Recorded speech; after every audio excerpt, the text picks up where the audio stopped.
Well, hello there. This is just a little developer blog of mine as I do work upon my game of Worms done on the ZX Spectrum in BASIC mainly, machine code support, and as we go on in the future it'll be all machine code. I'm still learning. So getting to it to look something like the PC version of Worms, what we remember, but also make it unique to the Spectrum. Now, I've just created this wavy landscape yesterday, and I've added in sand for the first time with the yellow. But the hit detection, color detection hasn't been put in for yellow. So if the player, little pinky player there, can easily wipe out the sand.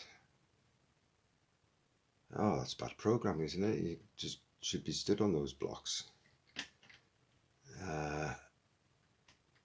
But actually you're wiping them out. But I've come to the thinking that it could be advantageous that the worm, one of the rules for the worm move is that it can bury through sand and just pushes it out the way and makes little burrows like this. Okay, that seems to work on that direction, but we go that way and it doesn't, so there's something going on there. Work on that way. So you can see what I've just done. Okay, I've just wrecked the landscape, but I'm theoretically burrowing through, and you can see what I'm doing here. I am making cover for myself. So when you play, we get to play the game for real. So I could take a shot. Let's pretend this is my turn and I'm ready to fire. Let's do something like a 75. I don't know how this is going to work. Just do any kind of shot, just to do one and try for the other player. Okay, so I've made my shot, destroyed some land, and then you get some moves to retreat. So I can now say take 2 or 3 moves to retreat. I'm safe under the grass there now. End my turn, pass it to the other player, and if he can either walk down there and blow me up at risk of getting done himself, or he can just take a shot from above and wipe that grass out and put me under pressure to move and take cover again. All part of the strategy, as well as trying to get your other player knocked off the screen or down in the water. Now here's some other development ideas I'm going to put into it. Don't normally see that I've got machine code scrollers that can move this wave and wrap it round so that each time you end your turn, the top landscape shifts by a block whichever way we want, and the players go with it. We update their coordinates, so everything shifts over. Shifting landscape that scrolls. We're going to have the players can wrap around the screen edges, disappear off one end, reappear on the other, and you can have the players walk off the land, and if there's a free block available, you'll appear over there, or if you dropped off the top, you'll land on the next available block over here. Say land on there. So say if you took off from here, you'd land on the grass. And also when you do your firing, if your shell bullet goes off the screen, it reappears on the other side, so technically you could hit yourself in the back of the head with your own shot. I might put that in. But that does lend to if you could just stand there and shoot him across, couldn't you? Or just stand there and nuke him from behind, really. But then again, the landscape is shifting about. It gives you more play options, probably drags you more into the middle of the play area because you know you can fire shots off the side to get somebody in the back of the head. There's that possibility. I might try it to see how it works. Once we get the player 2 moves under manual control as well, because that hasn't been done, it's just static. I've been working on some of the rules, see if we can get them up here.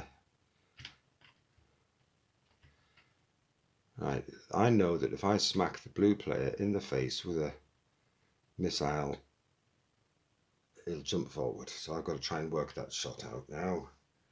Let's try an 85 with a 4. I want to get him in the face. Okay, try again. 4.5. Let's see what that does.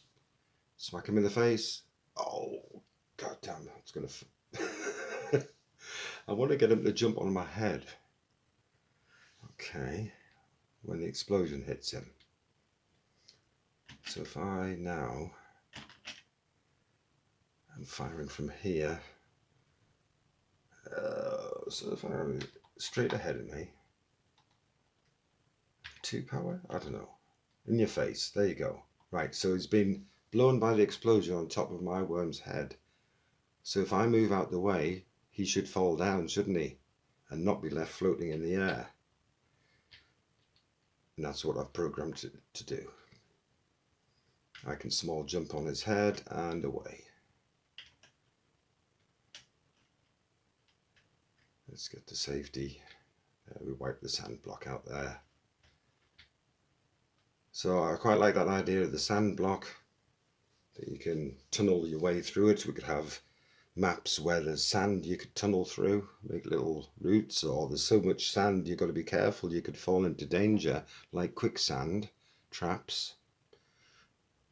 Blow the other player into a quicksand trap, suddenly relocates the other player somewhere down the map or somewhere because he's gone through the quicksand, or just naturally burrows through it.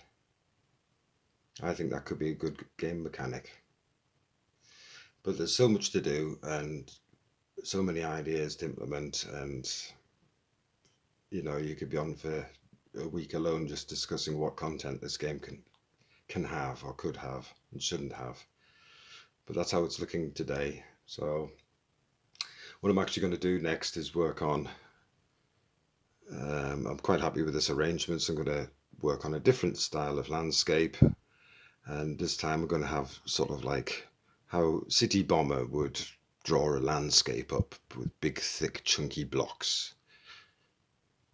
Okay, big brick blocks in the background and little big blocks in the middle. You'll see it on the next blog if it turns out to be good enough for a WURMZ level. And I've got some other concepts coming up. A game mode called Into the Void, where 2 players are battling each other to stay on the screen. The void being knocked off where they stood into the void. There's no water, it's black below, it's the void. You've got to fight your way up the screen to stay alive as the blocks scroll down the screen with each turn. It's going to be a very frenetic game mode. Right, that's all for now. Thanks for watching.